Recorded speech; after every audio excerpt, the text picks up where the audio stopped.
Alright boys, so 2 new banners are dropping tomorrow. Rhya and Licht on one separate banner, and also as well, we're going to be getting Fana and Vetto. Today we're going to go through if you should be summoning. I mean, you lot know the answer. No, we know Summon the World is coming out in literally like 10 days time, and then probably followed by Julius a few weeks later. But that is because we have hindsight, and there's a very good chance that these 4 characters will be on that NOELLE banner, so you may actually pull them anyway. So today we're going to go through what these characters actually do, because they are actually pretty good characters. Once again, if we didn't know what was coming, I'd probably be summoning them like crazy right now, but because we do know what's coming, it's hard to justify it. But if you do happen to pull one of these characters in the future, then they're still pretty good characters, except you. He's not really that good.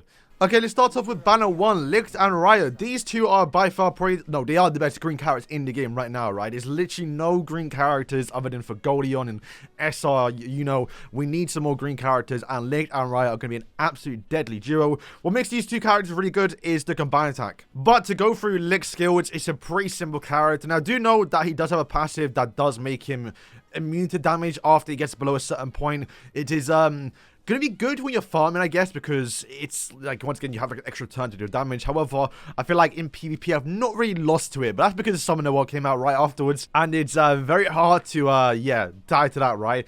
But his first skill is going to be a actual increased crit rate. He's a bit of a crit damage character, especially with his actual awaken passive, to where he does get more crit damage. So this guy should be critting like crazy. Obviously we're in a bot range right now, so you can't actually see him crit, but he has got 2 single target skills, good for clearing boss fights. Tier 2 has a 3-turn cooldown, which is going to increase his crit rate by level 2. I don't think it stacks though, so if you do use this one first, this will get replaced, so I don't think they stack, right? But you are going to get defense penetration, so you are going to know the enemy's defense, so you're going to do more damage, of course. Once again, just good single target damage. I mean, if you played the boss fight in story mode, you see the guy does a lot of damage as well. And then obviously the ultimate is AoE, increased crit rate level 3. You're going to be critting like crazy. Alright, so Rhya is by far probably the better one here, and going to be a character you definitely want to get in the future, because he is just red yummy but for green, right? Obviously different skills we'll go through now, but he's got AoE farming if you want to start farming that HP set. His passives are pretty simple. He's kind of all about buffing up, and also when buffs do expire, so you can see right here he's going to get a bit more healing as well.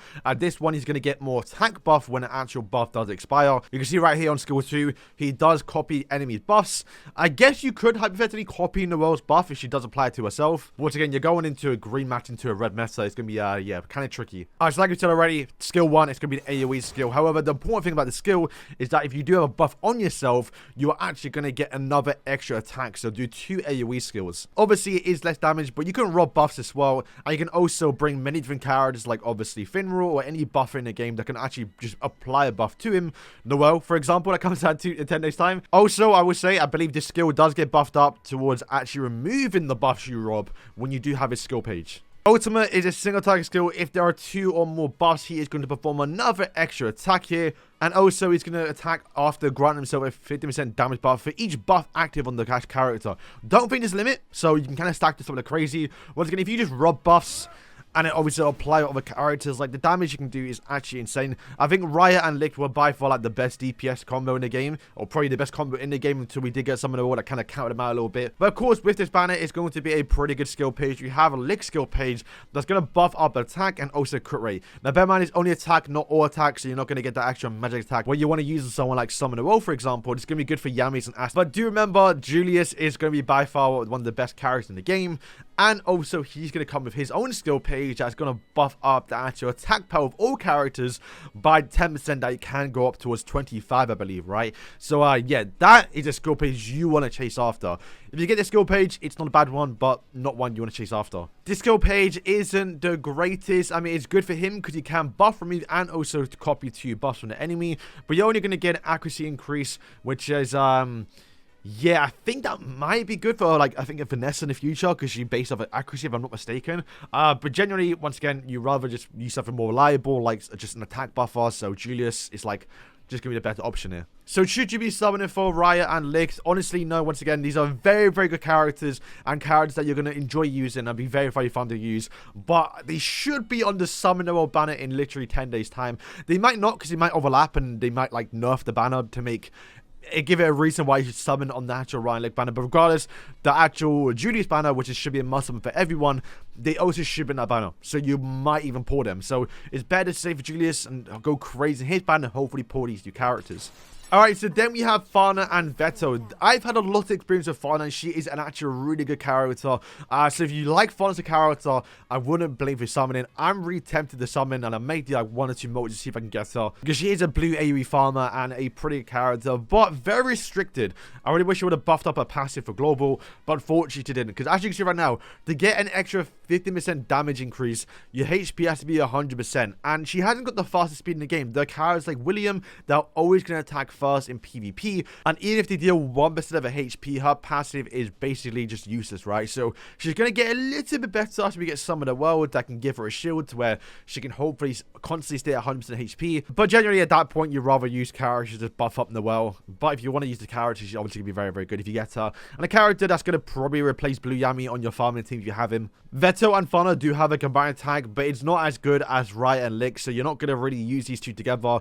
But to go through her skills quickly, she's a pretty fun character, I'm not gonna lie, and the damage from her AoE skill is actually sometimes just insane. Her first skill has an 80% chance to apply a burn, and it's more of an 80% chance if the character works or not, because if this doesn't apply a burn, that means this skill can't lifesteal, and if you can't lifesteal, then you're not gonna be 100% HP, then your passive's not gonna work. So it's a very tricky character to use, but a very fun one, and sometimes it's just not reliable in PvP. But the AoE skill does a lot of damage. It is on a 3-turn cooldown, so it's a bit long, but it just does good damage. And you can see right there, it does lifesteal. So, yeah, I really wish they would just made it a 100% increased chance. I mean, the game is not going to break if it does do that, but, yeah, a little bit annoying. The ultimate is why she's kind of better than Yami, because Yami has a single target skill, and this is going to grant her natural attack buff for 2 turns, but also just do AoE damage. Once again, for farming, you can probably see some in the background right now as well. It's like just a really good character. Obviously, it's in a buff, so you do lose it when you go towards the next stage. But your next go afterwards will be a lot of damage. So if you're able to get that buff up, if you're able to stay top HP, you're able to apply a burn, and then use the AoE skill, it's going to do a lot of damage. Her skill page is identical towards Julius. They literally at both level 1 have the exact same skill page, as giving your all attackers a 10% attack in magic and also attack, right? But the difference is that it does scale up a lot worse, right? So if you do get towards max dupes, you're only going to get 20%, which is still insane, by the way.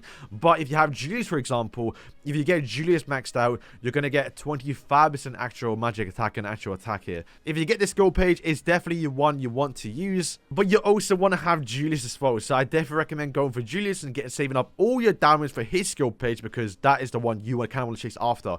But you can also use both together. Alright, so for Vetto, I'm going to keep this one brief. He's not really that great, mainly because right now the meta is heavily, obviously, blue. Sure, we're going to get a bit more greens with Rhya and Licht, but I imagine not a lot of people are going to summon on global, and instead we'll start saving for NOELLE and Julius. And Julius, once again, being a blue character, he is, yeah, not going to do too great, right? Now, just looking through his quit at a quick glance, you can see, basically, that this guy is a defender, he's kind of a tank character, but he doesn't taunt the team like how someone like Mars does, for example. His whole goal is for you not to taunt the team, to where hopefully your whole team dies, and his actual tier 2 skill, AoE 1, is going to do a lot more. He actually lifesteals with this skill, just outright, just lifesteals, so he's going to be he's going to stay alive for a bit longer. But the big thing is that when an ally dies, he's going to get a 20% damage increase. His skill page, if he does heal, would actually grant him a little barrier as well. But once again, once we get NOELLE's barrier, then having this barrier is just pointless, right? Because you're going to have NOELLE's, which is going to be a lot more than this one. Skill 1 can reduce the damage dealt. It's okay, you know, it's not a bad one, but once again, his main damage comes from the fact that his whole team dies, which is yeah, a little bit situational, but I've seen him pop off, boys. Not gonna lie. Like, if you max him out, like, recently, if you max him out, this skill can do a lot of damage if he's the only one left alive. But, like, you'd just rather use other combos. It's, like, just not worth investing into. His ultimate does also lifesteal, so, you can get a bit short of that as well. It's just, like, I just don't want to say he's good. I don't know. If you look at the PvP test right now in JP and KR for PvP, he is literally the worst SR in the game. So, pair that up with obviously Fana, who's like not the greatest, a bit RNG. This one is definitely not worth summoning for, this banner. But yeah, boys, that is my plan. I will be skipping the Fana and Vetto banner. I might do a few multis a little bit. I don't know just yet, because I'm still trying to get, obviously, some SRs. So, trying to summon for, obviously, Rhya and Licht. And maybe getting a Soul, maybe getting a Mars, maybe getting Finra will be actually a pretty good summon. I wouldn't mind it. So I might justify doing a few summons on the actual Rhya and Licht banner, because it is the better one. So, boys, thank you for watching. Good luck if you do summon, or if you already summoned, good luck as well. 3 out of 4 are actually pretty good characters, but there are better options coming. So, boys, thank you for watching, and yeah, peace.